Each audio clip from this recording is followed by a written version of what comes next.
Hello friends, welcome to G Smart. Friends, ನಿಮಗೆಲ್ಲ ಗೊತ್ತಿರಾಗೆ ನಾನು ನಿನ್ನೆ ವಿಡಿಯೋದಲ್ಲಿ ಹೇಳಿದ್ದೆಲ್ಲ KIPC ವಿಸಿಟ್ ಮಾಡಿಕೊಂಡು ಆಲ್ ಡೌಟ್ಸ್ ಕ್ಲಿಯರ್ ಮಾಡ್ತೀನಿ. ನಿಮ್ಮದು ಕ್ಯಾಟಗರಿ ಆಗಿರ್ಬೋದು ಮತ್ತು ವೆರಿಫೈ ಸ್ಲಿಪ್ ಆಗಿರ್ಬೋದು ಈ ವಿಡಿಯೋಲಿ ಕಂಪ್ಲೀಟ್ ಆಗಿರ್ತೀನಿ. ಆಲ್ರೆಡಿ ಕೇಳ್ಕೊಂಬಂದಿದ್ದೇನೆ. ನಿಮಗೆಲ್ಲ ಗೊತ್ತಿರಾಗೆ KIPC ಬೆಂಗಳೂರು ಮಲ್ಲೇಶ್ವರಮಲ್ಲಿ 18th ಕ್ಲಾಸಲ್ಲಿ ಇದೆಯಲ್ಲ ಅಲ್ಲಿ ವಿಸಿಟ್ ಮಾಡಿಕೊಂಡು ಇವತ್ತು ಆಲ್ರೆಡಿ ಭಾಳ ಸ್ಟೂಡೆಂಟ್ಸು ಬಂದಿದ್ರು. ಅಲ್ಲಿ ಅವ್ರದ್ದೆಲ್ಲ ಅವ್ರದ್ದು ಕ್ವೆರಿನ ಸಾಲ್ವ್ ಮಾಡ್ಕೊಳ್ಳೋಕ್ಕೆ, ರೆಕ್ಟಿಫೈ ಮಾಡ್ಕೊಳ್ಳೋಕ್ಕೆ. ಏನಂದರೆ ಯಾರ್ದಾದ್ರೂ ನಿಮ್ಮದು ಕ್ಯಾಟಗರಿಯಲ್ಲಿ ಏನಾದರೂ ಮಿಸ್ಟೇಕ್ ಇತ್ತಂದರೆ, ಫಾರ್ ಎಕ್ಸಾಂಪಲ್ಲು ನಿಮ್ಮದು SC ST ಆಗಿರ್ಬೋದು, ಕ್ಯಾಟಗರಿ 1 ಆಗಿರ್ಬೋದು, 2A 3A 3B ಆಗಿರ್ಬೋದು, ಮತ್ತು ನಿಮ್ಮದು ಏನಾದರೂ ಸ್ಪೆಷಲ್ ಕ್ಯಾಟಗರಿ ಆಗಿರ್ಬೋದು, ಅಂದರೆ ಹೈದರಾಬಾದ್ ಕೋಟಾ ಇವೇನಾದರೂ ರಾಂಗ್ ಇತ್ತಂದರೆ ನೀವು ಅಲ್ಲಿ ಏನು ಮಾಡ್ತಂದರೆ KIPC ಸ್ಟಾರ್ಟಿಂಗಲ್ಲಿ ಒಂದು ಸ್ಕ್ಯಾನರ್ ಕೊಟ್ಟಿರ್ತಾರೆ. ಆ ಸ್ಕ್ಯಾನರಲ್ಲಿ ನೀವು ಸ್ಕ್ಯಾನ್ ಮಾಡಿಕೊಂಡು ನಿಮ್ಮ ಲಾಗಿನ್ ಆಗಬೇಕು. ಯೂಸರ್ ID ಪಾಸ್ವರ್ಡು ನಿಮ್ಮದೇನು KCT ಆನ್ಲೈನ್ ಅಪ್ಲಿಕೇಶನ್ ಫಾರ್ಮಲ್ಲಿ ಏನು ಯೂಸ್ ಮಾಡಿದ್ರಲ್ಲ ಯೂಸರ್ ID ಪಾಸ್ವರ್ಡು ಅದನ್ನ ಲಾಗಿನ್ ಮಾಡ್ಕೊಂಡು ನೀವು ID ನಂಬರ್ ಅಲ್ಲೇ ಅಪ್ಡೇಟ್ ಮಾಡ್ಬೋದು. ಓಕೆ, ಅಲ್ಲಿ ಹೊರಗಡೆ ಎಲ್ಲ ಕಡೆ ಕೊಟ್ಟಿದ್ದಾರೆ ಅವರು ಸ್ಕ್ಯಾನರು. ನೀವು ಸ್ಕ್ಯಾನ್ ಮಾಡಿಕೊಂಡು ನಿಮ್ಮದು ಒಂದು ವೆಬ್ಸೈಟ್ ಓಪನ್ ಆಗುತ್ತೆ. ಆ ವೆಬ್ಸೈಟಲ್ಲಿ ನೀವು ಲಾಗಿನ್ ಆಗಿ ಅಪ್ಡೇಟ್ ಮಾಡಬೇಕು. ಅಪ್ಡೇಟ್ ಆದ ತಕ್ಷಣ ನಿಮಗೆ ಅಲ್ಲಿ ID ನಂಬರ್ ಅಪ್ಡೇಟ್ ಆದ ತಕ್ಷಣ ನಿಮಗೆ ಅಲ್ಲಿ ಸಕ್ಸಸ್ಫುಲಿ ಅಂತ ಬರುತ್ತೆ. ಅದಾದ ತಕ್ಷಣ ನೀವು ಅಪ್ಲಿಕೇಶನ್ ಪ್ರಿಂಟ್ ತೊಗೊಂಡು ವೇಟ್ ಮಾಡಬೇಕು. ಕ್ಯಾಟಗರಿ ಬಂದಿಲ್ಲ. ಕ್ಯಾಟಗರಿ ಅಂದ್ರೆ ಯಾವುದು? SC ST 2A 2B 3A 3B category 1 ಈ ತರ. ಮತ್ತೆ HK ರಿಲೀಸ್ ಮೈನಾರಿಟಿ. ಈಗ ಅಭ್ಯರ್ಥಿಗಳು ನಿಮ್ದು ಅಲ್ಲಿ ಡಿಸ್ಪ್ಲೇ ಆಗ್ತಾ ಇಲ್ಲ ಅಂತಂದ್ರೆ ಆ QR ಕೋಡ್ ಅನ್ನ ಸ್ಕ್ಯಾನ್ ಮಾಡ್ಕೊಳ್ಳಿ. ನಂತರ ಲೀಸ್ಟ್ ಓಪನ್ ಆಗ್ತಾ ಇಲ್ಲ ಅಂದ್ರೆ ಒಂದ್ ಸ್ವಲ್ಪ ಆ ಕಡೆ ಕೀಬೋರ್ಡ್ ಕಡೆ ಮೂವ್ ಮಾಡಿ. ಇಲ್ಲಿ ಎಲ್ಲರೂ ಒಂದೇ ಕಡೆ ಮಾಡ್ತಿರೋದ್ರಿಂದ ನಿಮಗೆ ನೆಟ್ವರ್ಕ್ ಸಿಗದೆ ಇರಬಹುದು. ಅಲ್ಲಿ ಹೋಗಿ ಎಂಟ್ರಿ ಮಾಡ್ಕೊಳ್ಳಿ.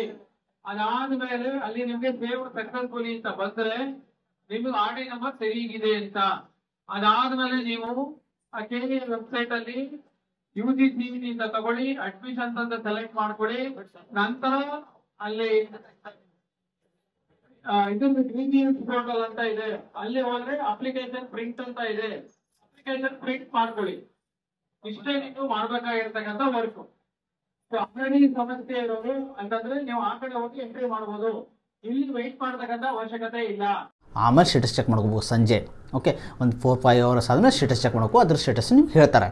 ಓಕೆ, ಇದಾದಮೇಲೆ ನೆಕ್ಸ್ಟು ಯಾರ್ದಾದ್ರೂ Kannada medium, rural medium, okay, ಆಮೇಲೆ ಸ್ಟಡಿ ಸರ್ಟಿಫಿಕೇಟ್ ಬಗ್ಗೆ ಏನಾದರೂ ಯಾವುದು ಬಂದಿಲ್ಲ, ಅದರೇನು ಈಗ ಕ್ಲೇಮ್ ಮಾಡ್ತಾ ಇದೆ ಅಂದರೆ ನೀವು ಏನು ಮಾಡ್ಬೇಕಂದ್ರೆ ಡೈರೆಕ್ಟಾಗಿ ಅಲ್ಲಿ ನಿಮ್ಮ ರ್ಯಾಂಕ್ ಪ್ರಕಾರ ಕರೀತಾರೆ, ಒಳಗೆ ಹೋಗ್ಬೇಕಾಗುತ್ತೆ ನೀವು ಅಲ್ಲಿ. ಓಕೆ, KIPC ಒಳಗಡೆ ಕರೀತಾರೆ ರ್ಯಾಂಕ್ ಪ್ರಕಾರ. ನೀವು ಅಲ್ಲಿ ಒಳಗಡೆ ಹೋಗಿ ನಿಮ್ಮದು ಡಾಕ್ಯುಮೆಂಟ್ನ ಸಬ್ಮಿಟ್ ಮಾಡ್ಕೊಂಡು ನೀವು ಕ್ಲೇಮ್ ಮಾಡ್ಕೋಬೋದು. ನಿಮ್ಮದೆಲ್ಲ ರೆಕ್ಟಿಫೈ ಆಗುತ್ತೆ. ಸೊ ಇವೆರಡು ಡೌಟು ಇವತ್ತು ಎಲ್ಲ ಆಗಿತ್ತು. ಮತ್ತು ನಾನು ಡಾಕ್ಯುಮೆಂಟ್ ವೆರಿಫಿಕೇಷನ್ ಸ್ಲಿಪ್ ಬಗ್ಗೆ ಕೇಳಿದೆ. Okay friends, document verification slip in 2 ಡೇಸಲ್ಲಿ ಆನ್ಲೈನ್ KE ವೆಬ್ಸೈಟಲ್ಲಿ ಬಿಡ್ತಾರೆ ಅಂತ ಹೇಳಿದ್ದಾರೆ. ಓಕೆ, ಈಗ ಆಲ್ರೆಡಿ KE ವೆಬ್ಸೈಟಲ್ಲಿ ಇನ್ನೊಂದು ಲಿಂಕ್ ಬಿಟ್ಟಿದ್ದಾರೆ, ಸ್ಪಾಟ್ ರ್ಯಾಂಕ್ ಅಂತ ಬಿಟ್ಟಿದ್ದಾರೆ. ಚೆಕ್ ಮಾಡ್ಕೊಳ್ಳಿ ಯಾರ್ದಾದ್ರು ಸ್ಪಾಟ್ ರ್ಯಾಂಕು.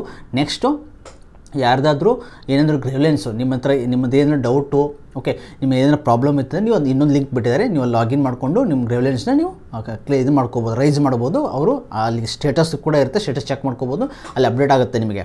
ಓಕೆ, ಸೊ ಇದಿಷ್ಟು ಡಾಕ್ಯುಮೆಂಟ್ ವೆರಿಫಿಕೇಷನ್ ಸ್ಲಿಪ್ ಇನ್ 2 ಡೇಸಲ್ಲಿ ಬಿಡ್ತಾರೆ. ನಾನು ಅಪ್ಡೇಟ್ ಮಾಡ್ತೀನಿ ನಿಮಗೆ. ಮತ್ತೆ ಏನಾದರೂ ಡೌಟ್ ಇದ್ದರೆ ಕಮೆಂಟ್ ಮಾಡ್ತೀವಿ. ನೆಕ್ಸ್ಟ್ ವೀಕ್ ನಾವು ಎವ್ರಿ ವೀಕ್, ಈಗ ನೆಕ್ಸ್ಟ್ ಆಪ್ಷನ್ ಮುಗಿದ ತನಕ ಎವ್ರಿ ವೀಕು ನಾನು KE ವಿಸಿಟ್ ಮಾಡಿಕೊಂಡು ಎಲ್ಲ ಕೇಳ್ಕೊಂಡು ನಿಮ್ಗೆ ಅಪ್ಡೇಟ್ ಮಾಡ್ತೀನಿ ನಿಮಗೆ.